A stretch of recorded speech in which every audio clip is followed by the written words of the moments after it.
अगर मैं आपसे कहूं कि ऑटोमन एम्पायर का जो असली निर्माता है वो उस्मान नहीं बल्कि उनका बेटा है।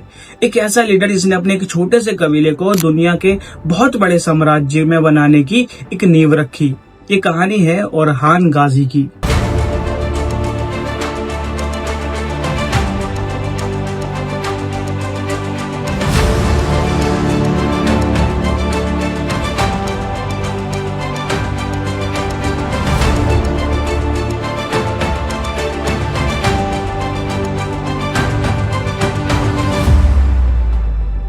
साल था 1361 जब उस्मान गाजी का जो बेटा था ओरहान उसने गद्दी संभाली और वो ओटोमन का दूसरा शासक बना। उस समय पर ना तो ओटोमन के पास कोई सेना थी, ना ही कोई ऐसा स्ट्रक्चर था जो उन्हें मजबूती दे सके, ना कोई कैपिटल थी। और इन सब के बावजूद जो ओरहान गद्दी पर बैठा था तो उसने सबसे पहले इन सबको बदलने की कोशिश की। उसने सेना में मजबूती लाने की कोशिश की थी और ऐसी बहुत सारी कोशिश की कि उनके कबीले को एक आधुनिक राज्य में बदलने के लिए शुरुआत हो सके। ओरहान की सबसे पहली और सबसे बड़ी जीत थी बुरसा की विजय। ये बाइजेंटाइन का एक बहुत ही समृद्ध शहर था और 1326 में जब बुरसा को जीता गया तो ये ओटोमन्स की पहली राजधानी भी बनी थी। और यहीं से ओटोमन को एक स्ट्रक्चर मिलना शुरू हुआ, यहीं से संगठन शुरू हुआ। ओटोमन्स के इतिहास में जो अब से पहले कभी नहीं हुआ वो ओरहान ने किया था।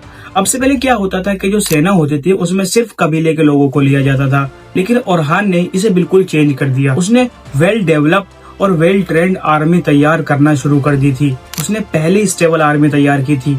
ओरहान ने ही ओटोमन इकोनॉमी की शुरुआत की थी और उन्होंने सबसे पहला सिक्का ओटोमन सिक्का जारी किया था जिसे अक्चे कहा गया था। और 1352 वो साल था जिसने पूरे इतिहास को ही बदल दिया।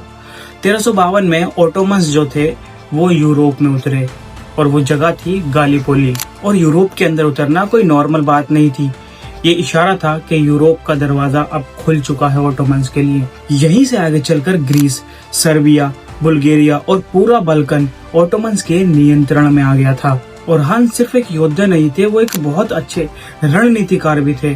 उन्होंने बाइजेंटाइन के जो सम्राट थे उनकी बेटी थियोडोरा से शादी की।